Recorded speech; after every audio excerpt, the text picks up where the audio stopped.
have been here before, right? Okay. Alright, so let's introduce ourselves. My name is Alex. I'm Alex, I'm from Canada.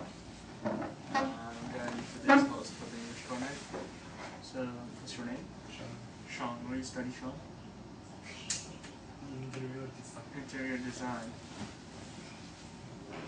Jerry, you just study interior design too? Yeah. What's your name? Cindy. Cindy. What do you study? What's your major? What do you study? Do you know what you study? What do you study? What's that in English? Do you know how to say it in English? No? Okay. What about you? What's your name? Apple. Apple. So we have Apple, Cindy, Jerry, and Sean. So you are all first grade? Second grade? Yeah. Second grade. Second grade. First? Freshman. So first grade called freshman. Second grade called sophomore. So you can't say I am sophomore.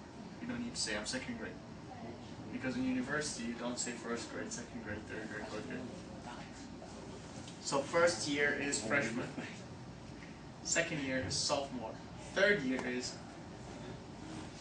junior. Senior. And fourth year is senior. Very good. Well done. Someone's learning. Okay.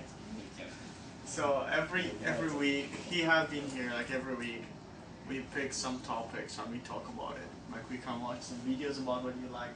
For example, last week I showed them videos of a very famous comedian. I showed them a movie about how the robots take over the world.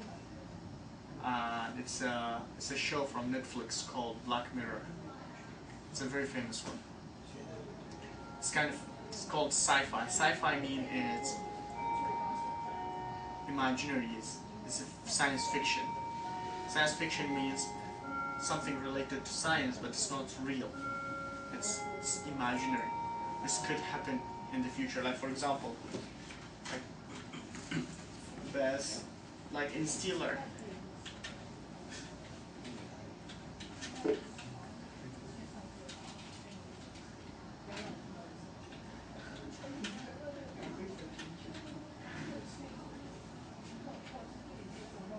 Like there are so many sci-fi movies. For example, these are like 10 best sci-fi. It's about time we here at Cinefix turn our lens towards genres. This week we're looking at science fiction in hopes that picking out its best might give us a clue as to what exactly It's like the best 10 These are science fiction top 10 movies sci-fi films of in all all. time. Sci-fi is a short for science fiction. This is a top 10 sci-fi. Of course, science fiction isn't all laser, snakes, and rocket juice. At its best, we've always thought that sci-fi was a genre of ideas, of speculation, of dreaming about what's next. And as our favorites emerged, we saw that they tended to convalesce around a handful of key thematic conflicts, sorting into categories more philosophically than otherwise. And for our first slot, we're looking at science fiction that examines how humanity might respond in the face of great scarcity. What it might look like to cling to species existence by a relative threat. It's not post-apocalypse, but boy is it close. Soylent Green and Logan's Run are some of our subgenre defining faves here, but for this first slot, we want to take some time to look at the newer Snowpiercer. Would you wear a shoe on your head? Of course you wouldn't wear a shoe on your head. A shoe doesn't belong on your head. A shoe belongs on your foot. A hat belongs on your head. I am a hat. You are a shoe. I belong on a head. You belong on a foot. Yes? So it is. If you can get past some of the thermodynamically invalid science silliness of the core premise, that a hurtling megatrain is somehow the best place to weather a global winter, boy does it open up a beautiful world of stunning and fascinating set pieces, each arranged in a different car down the line. And along the way, it explores some serious questions and genuine moral quandaries. What if prosperity is predicated on suffering? What if the good of all depends on the pain of some? What is the cost of bringing down a broken system? Revealing and questioning those parts of people that respond to limited resources and exposing some of the barbarism on which society can be built. Of course, course, when things get a little bit worse, we have the science fiction film that examines how humanity responds in the face of its utter destruction. How we as humans and as a species face our own upcoming extinction. Potential and preventable, certain and unavoidable, or nearly come to pass. It gives us a unique opportunity to reflect on how tenuous our relationship with our planet and existence really is. Some of our favorite films in this genre are the likes of Sunshine, Contagion, Andromeda Strain, The Road, and 12 Monkeys. However, we think Alfonso Cuarón really outdid himself with Children of Men. The sun of the playground's faded. Despair set in.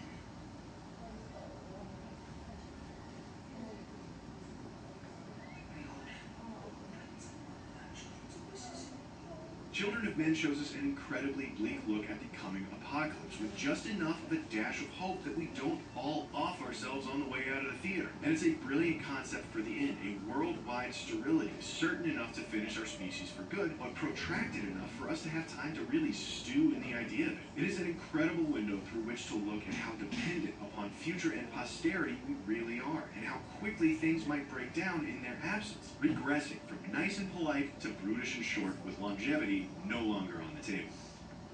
Of course, if we're talking sci-fi, at some point we're gonna run into aliens. And if we're looking at it from our philosophical perspective, one of our favorite ways to consider alien movies is to look at the human encounter experience. It offers a unique opportunity for us to look at ourselves as a community of humans, a species as a whole. With a new extraterrestrial player in the game, all of a sudden our in-group bickering can be cast aside. Or not. We love Close Encounters of the Third Kind, the original Day the Earth Stood Still, and the lesser-known rad indie Another Earth. However, for our third pick, we've got to get us some contact. If you should meet these vegans, and were permitted only one question to ask of them, what would it be?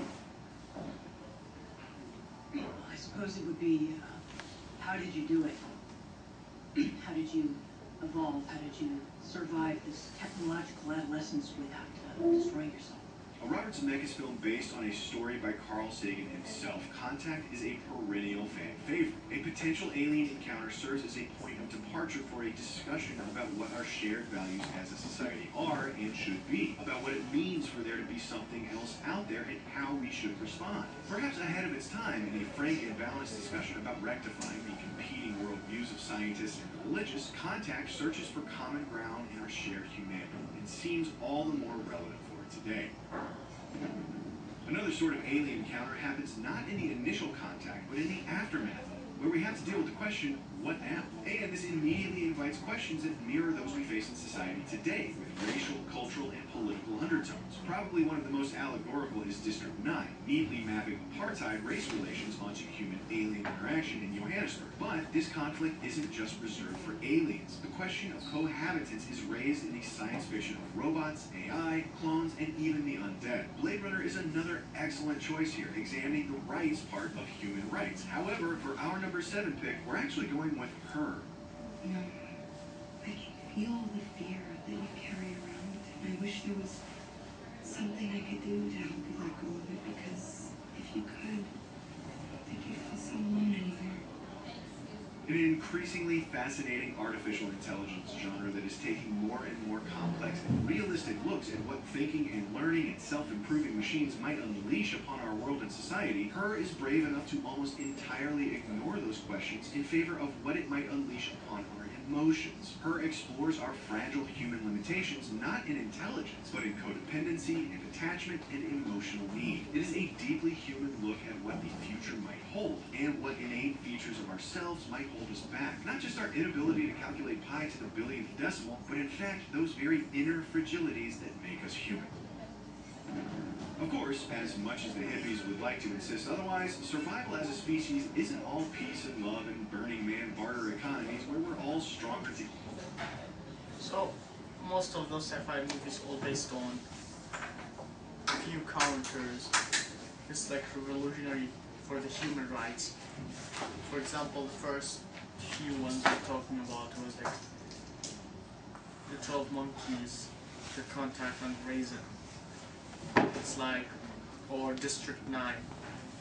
It's talk about human rights as all we are as human, either our encounter with the outside world, like aliens or other people, how everyone should be equal. equal rights, equaling, like simply, like lately, I don't know if you know about this, when you're following the news, like Taiwan legalized the same-sex marriage, right? So this is one of the equalities for human beings. Everyone can be equal in everything.